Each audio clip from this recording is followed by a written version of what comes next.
क्या यूक्रेन तबाह होने की कगार पर है? क्योंकि बीते 4 दिनों से रूस ने यूक्रेन से बदला लेना शुरू कर दिया है। इस बदले की शुरुआत कीव से हुई है और अब माना जा रहा है कि रूस की अगली मंशा कीव पर पूरी तरह कब्जा करने की है। लेकिन ये सब शुरू कहां से हुआ? दरअसल 1 जून को यूक्रेन ने रूस के अंदर लगभग 4500 किलोमीटर तक का हमला कर डाला।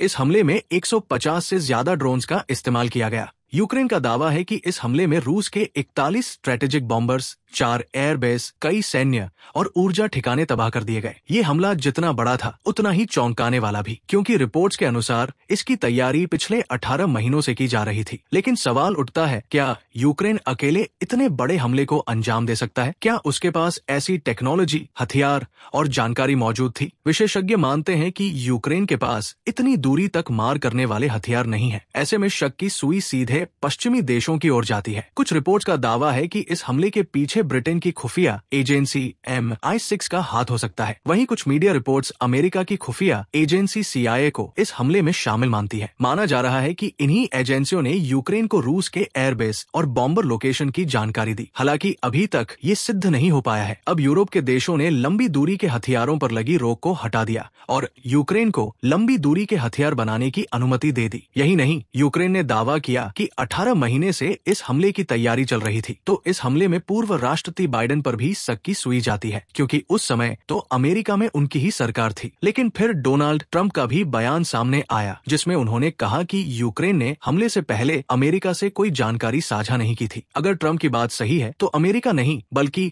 सिर्फ ब्रिटेन ही ऐसा देश बचता है जो यूक्रेन की इस सैन्य कार्रवाई में मदद कर सकता है। दरअसल जब से अमेरिका ने नाटो से दूरी बनाने की बात की है, तब से यूरोप में हलचल बढ़ गई है। यूरोपीय देश अब खुद को रूस के संभावित हमले से बचाने के लिए यूक्रेन की हर तरह से मदद कर रहे हैं, ट्रेनिंग से लेकर फंडिंग और हथियार देने तक। यहाँ तक कि ब्रिटेन ने यूक्रेन को जियोस्पेशल डाटा तक उपलब्ध कराया है। इन सब बातों की पुष्टि खुद रूस के राजदूत ने ब्रिटेन में एक इंटरव्यू के दौरान की। रूस के राजदूत ने ब्रिटेन में रहकर ही ब्रिटेन को कटहरे में खड़ा कर दिया। उन्होंने कहा कि कीव तीसरे विश्व युद्ध को भड़काने की कोशिश न करे। अब यूक्रेन ने ब्रिटेन से सैनिकों की मांग भी कर दी है, ताकि वे रूस के खिलाफ सीधे युद्ध लड़ सके। साथ ही यूरोप भी रूस को यूक्रेन में उलझाकर बड़े युद्ध की तैयारी कर रहा है। यूक्रेन का ऑपरेशन स्पाइडरवेब अभी जारी है। 3 जून को यूक्रेन ने समुद्र के रास्ते रूस के कर्च ब्रिज पर हमला किया और 6 जून को रूस के एंगेल एयरबेस और ऑयल डिपो को निशाना बनाया। ये हमले तब हुए जब वहां पहले से ही सुरक्षा कड़ी कर दी गई थी। कई एक्सपर्ट्स का मानना है कि रूस ने जानबूझकर इन हमलों को सफल होने दिया, ताकि वो यूक्रेन को कटघरे में खड़ा कर सके और ट्रंप को चुप करा सके और रूस को यूक्रेन पर हमला करने का मौका मिल जाए।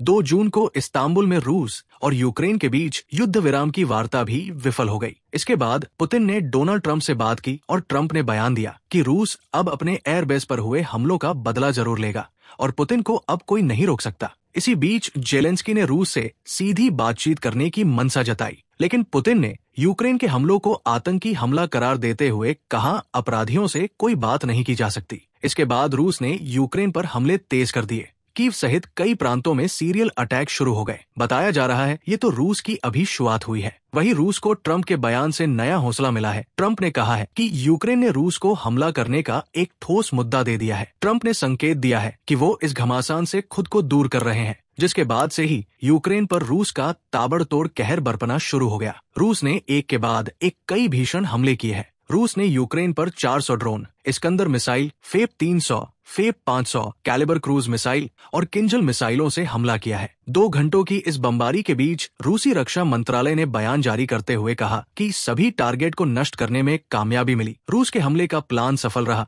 और यूक्रेन को आतंकी हमलों की सजा दी गई है। ट्रंप ने फिर बयान दिया कि रूस और यूक्रेन 2 छोटे बच्चों की तरह लड़ रहे हैं और उन्हें कुछ समय के लिए लड़ने दिया जाना चाहिए। जवाब में जेलेंस्की ने पलटवार करते हुए कहा कि हम बच्चे नहीं हैं। शायद ट्रंप यूक्रेन की स्थिति को नहीं समझ पा रहे। इसके बाद यूक्रेन ने बताया कि रूस ने 400 ड्रोन्स और 40 मिसाइलों से हमले किए, जिसमें 80 लोग जख्मी हो गए। जेलेंस्की के मुताबिक रूस यूक्रेन को लाचार बनाने के मिशन पर है। साथ ही रूस ने जमीनी मोर्चे पर भी 1.25 लाख से ज्यादा सैनिकों को उतार दिया है और सुमी और डोनेस्क पर कब्जा करने की कोशिश में जुट गया है। इसके बाद भी युद्ध जारी है और अब युद्ध हर क्षण बदलता जा रहा है। अब रूस के टारगेट पर यूरोप के देश भी है, जिसमें से ब्रिटेन भी एक है। क्या यूक्रेन अब पूरी तरह रूस के कब्जे में जाने वाला है? अपनी राय कमेंट्स करें और वीडियो को लाइक, शेयर और चैनल को सब्सक्राइब करना ना भूलें।